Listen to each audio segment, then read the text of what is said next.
Okay, let's dive in. Today we're talking about something pretty fundamental to finance, but often misunderstood. Saving versus investing. That's right. People tend to use the terms, almost interchangeably sometimes. They really do. But the sources we looked at are super clear getting the difference, and crucially, how they work together is, well, it's vital for financial well-being. Absolutely. It's not just semantic. Not at all. So our mission for this deep dive is really to unpack that. We'll pull out the key insights from the material and show why you really need a handle on both.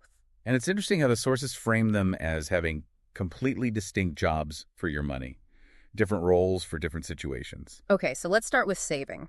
Beyond just, putting money aside, what's its core purpose according to the material? Saving is fundamentally about security and access. Liquidity, really. Liquidity, Oh, yeah. it's money you set aside specifically because you might need it soon and easily. It's got to be accessible. Like for emergencies? Exactly. Things that, well, they will pop up eventually. Or things that could happen. Unexpected car trouble, a sudden medical expense. Right. Or even just covering a gap if your income changes for a bit. Precisely. So the money needs to be safe, insulated from, big market drops. So it's less about making that money grow significantly. Much less. It's primarily about preservation and availability, making sure it's actually there when you need it, right away.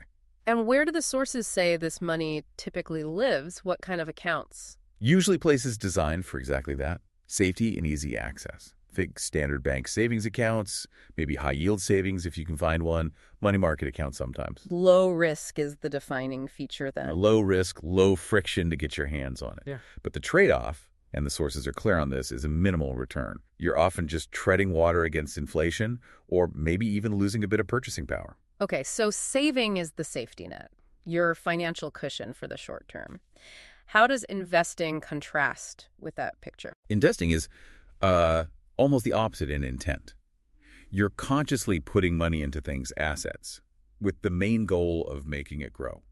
Assets like what, typically? Well, the common ones are stocks, bonds, investment funds like mutual funds or ETFs, maybe real estate, things you expect to increase in value over time.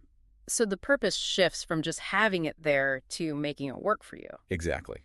Aiming for a return that can beat inflation, often significantly over the long haul. And you mentioned long haul. The timeline seems key here. Absolute critical. Investing is almost always tied to long-term goals in the sources. Things like retirement, which could be decades away, or maybe saving for a house down payment years from now, funding education. Assumes you don't need the cash for next week. Definitely not. Because Yeah. you're in it for years. Ideally, you have time to ride out the inevitable ups and downs of the market, the volatility. Which brings us straight to risk. Saving was low risk, low return, easy access. Investing. Higher potential return, yes, but comes with more risk. Market volatility. Yeah. The value of your investments can, and sometimes does, go down. Oof, yeah. That's why that time horizon is so important. You need time for the potential growth to happen and for your investments to recover from any dips along the way.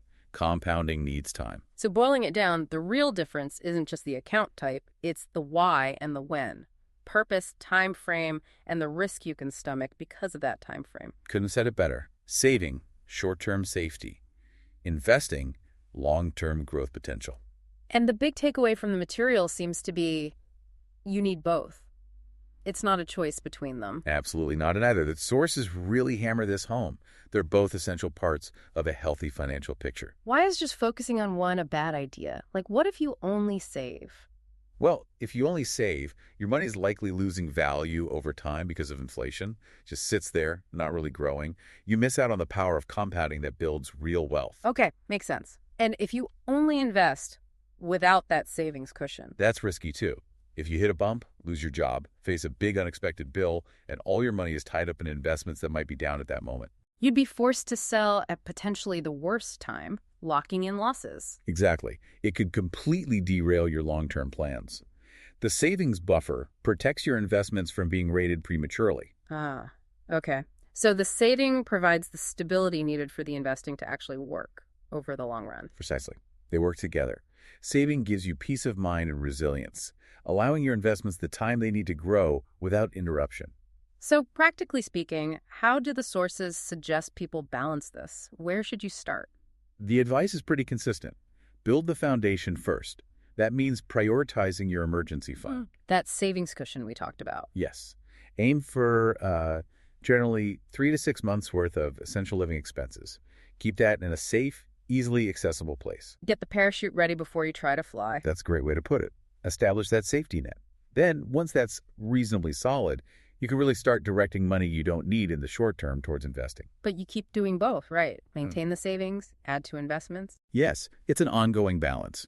Keep savings topped up if you dip into it, and consistently contribute to those long-term investment goals. I really like that analogy that one of the sources used saving is like the parachute. Yeah, it's there for safety, right? Yeah. Prevents a free fall if things go wrong. Absolutely vital in an emergency. Well, investing is like the airplane wing. Exactly. It's what provides the lift, allows you to gain altitude, cover distance, and actually reach those far-off financial destinations. You really need both. The parachute for safety, the wing for progress. You do. They're different tools for different but equally important jobs. So summing up, saving and investing aren't enemies, they're partners, complementary tools. One provides the security blanket, the other provides the path to building wealth and reaching future goals. Both totally vital for financial health. Couldn't agree more. Which leads to a final thought for you, our listener.